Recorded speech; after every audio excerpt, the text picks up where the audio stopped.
Todos sabemos que se está discutiendo y debatiendo en todo México la propuesta del presidente Enrique Peña Nieto de ley de telecomunicaciones.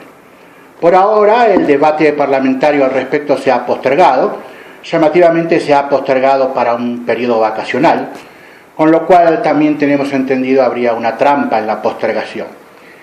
Nos encontramos con que varios medios, varios periodistas y en distintos círculos, incluso académicos y sociales de México, se ha celebrado y se está entendiendo como una victoria lo que ha sucedido con esta postergación del tratamiento de la ley y con las declaraciones del secretario Lozano respecto a que la ley en su texto definitivo no tendría censuras contra Internet. Al respecto, permítanme entonces hacer algunas pequeñas y breves reflexiones. El periodista Genaro Villamil, a quien todos conocemos, afirmó en la revista Proceso el 23 de abril que un día después del fallido intento por darle fast track, o sea, trato rápido, al predictamen elaborado por el panista Javier Lozano, y después de la marcha de cientos de jóvenes contra la censura en Internet, el coordinador de la bancada del PRI, Emilio Gamboa Patrón, y el titular de la Secretaría de Comunicaciones y Transporte, Gerardo Ruiz Esparza, afirmaron que la iniciativa de telecomunicaciones modificará los elementos de posible censura a Internet. Por supuesto que detrás del prestigio de Villamil se reprodujeron las afirmaciones triunfalistas.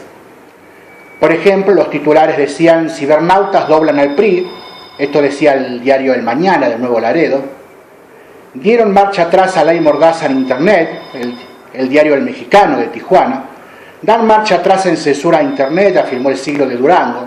Todos ellos repitiendo el exactamente mismo texto publicado en Proceso por Genaro Villamil. John Ackerman, por su parte, decía que el pasado sábado 19 de abril se venció el plazo para la aprobación de las leyes secundarias en materia energética mandadas por la reforma constitucional del 20 de diciembre de 2013. Son excelentes noticias para la movilización social en contra de la consumación de esta vulgar traición a la patria.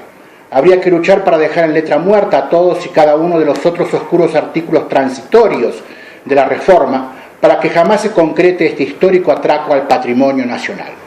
Refiriéndose entonces Ackerman a la reforma energética, también entendía que estamos en un periodo, en una situación en México, en el cual las luchas populares producen resultados exitosos a muy corto plazo. Por mi parte, puedo decir que parece sospechoso que en un país donde los gobiernos nunca retroceden y la población nunca avanza, un día de movilizaciones y mucha agitación en las redes sociales hayan, como dicen los titulares, doblado al PRI.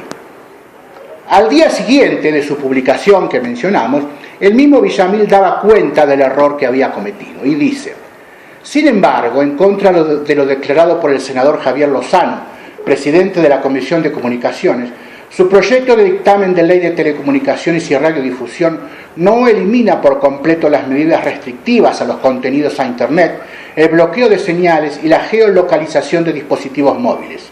Más bien los matiza y las envía a otras leyes secundarias. Javier Corral, por su parte, declaró al sitio Revolución 3.0 que la legislación secundaria en materia de telecomunicaciones privilegia abiertamente los intereses mercantiles de Televisa, incluso por encima de los otros actores económicos. La afirmación de Javier Lozano de que se había corregido en mucho la iniciativa del presidente, fundamentalmente el tema de Internet, de la neutralidad que debe haber no solo tecnológica sino operativa, la censura previa, todo eso lo estamos eliminando por completo, dijo Lozano. Esto no fue más que un ardid político para hacer parecer que se estaban escuchando las demandas de la ciudadanía que se opone a esta legislación, sostuvo correctamente Javier Corral. Virgilio Caballero argumentó que lo que posiblemente ha hecho Lozano es trasladar esas medidas antipopulares a otras áreas de la iniciativa, con el tipo de palabrería que suelen acostumbrar para tratar estas cosas. Pero evidentemente era una de las cosas que prometieron como trampa, como argucia, para que eliminándolas hacer parecer que escuchan a la gente. Y los líderes políticos, oponiéndose al proyecto de ley, desde nuestro punto de vista ayudaron a su consolidación. Por ejemplo, Marcelo Ebrard Casaubon, el destacado priista del PRD, como yo le digo, afirmó que la ley de telecomunicaciones propuesta por el gobierno federal parte de un principio de desconfianza. El gobierno le tiene miedo al ciudadano, al honesto y al deshonesto, porque no conoce la dinámica de las redes sociales. Estas no se pueden controlar sino participar en ellas. No solo sirven para difundir, sino para responder y escuchar. Las redes sociales y en general el Internet son un espacio de colaboración y creación, de interacción entre pares, donde la información está en constante flujo y donde se ha demostrado que el conocimiento impulsa el crecimiento de la economía. Internet es el vehículo que ha permitido el nacimiento de la sociedad de la información y el conocimiento. Esto decía Marcelo Ebrard. ¿Qué dice Ebrard sobre la ley de telecomunicaciones? Nada. Pero al oponerse a la censura de Internet, nos cambia el foco de atención, como si la web fuera una especie de socialismo mediático y el PRI no tuviera capacidad de comprenderlo. En definitiva, corremos tras la zanahoria y nos olvidamos del carro que nos subyuga. Las leyes secundarias, como su nombre lo indica, no son el núcleo duro de la legislación de telecomunicaciones propuesta por el presidente Peña Nieto. Y la derrota de Lozano, tal como se expresa en las redes sociales y en muchos medios, solo fue una ilusión mediática prontamente descubierta. ¿Quiere decir que la trampa quedó expuesta? ¿Quiere decir que el PRI quiso burlar a la movilización popular y fue burlado por ella? ¿Quiere decir que las leyes secundarias siguen estando, pero ahora están heridas de muerte? ¿Acaso la ley de telecomunicaciones de Peña Nieto es una ley sobre Internet? Nada de eso. Hasta ahora, por supuesto, hubo especial énfasis e interés en la regulación de Internet y en la intervención de las comunicaciones. Pero hay algunos puntos que debemos destacar y que no están incluidos en las demandas sociales. En primer lugar, se debe modificar la ley a fin de acabar con el dominio y monopolio de Televisa. Se deben fortalecer las facultades del Instituto Federal de Telecomunicaciones. Se debe evitar que la Secretaría de Gobernación vigile los contenidos en los medios de difusión. Se debe dar certeza de subsistencia a las radios comunitarias. Y por último, se debe tener en cuenta el tema de género en la ley de telecomunicaciones. Sabemos que en el periodo postelectoral y en el primer año de gobierno de Peña Nieto abundaron las propuestas legislativas para ahogar la disidencia en las calles.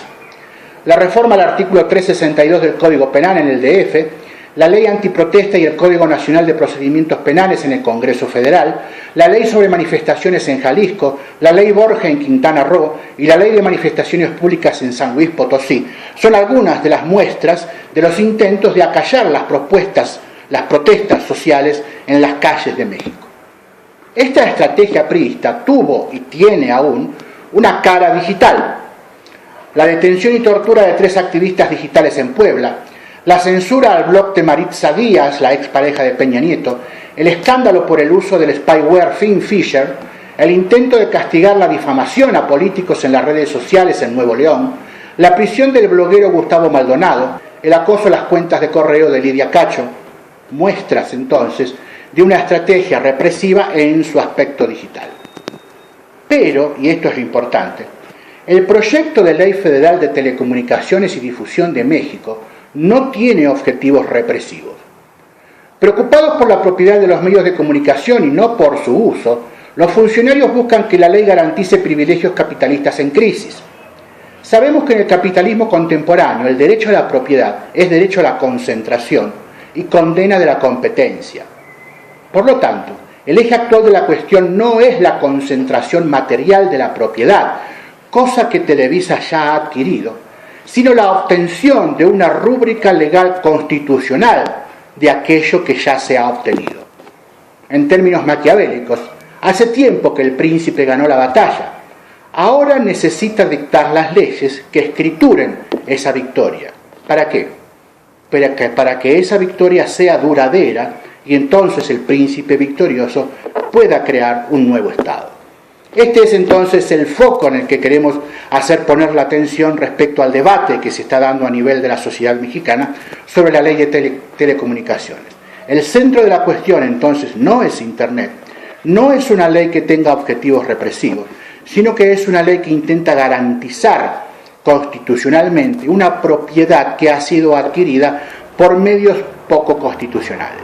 De tal modo entonces que es una ley que sí está intentando crear un Estado o introducir elementos estatalizables en un Estado ya preformado y preexistente.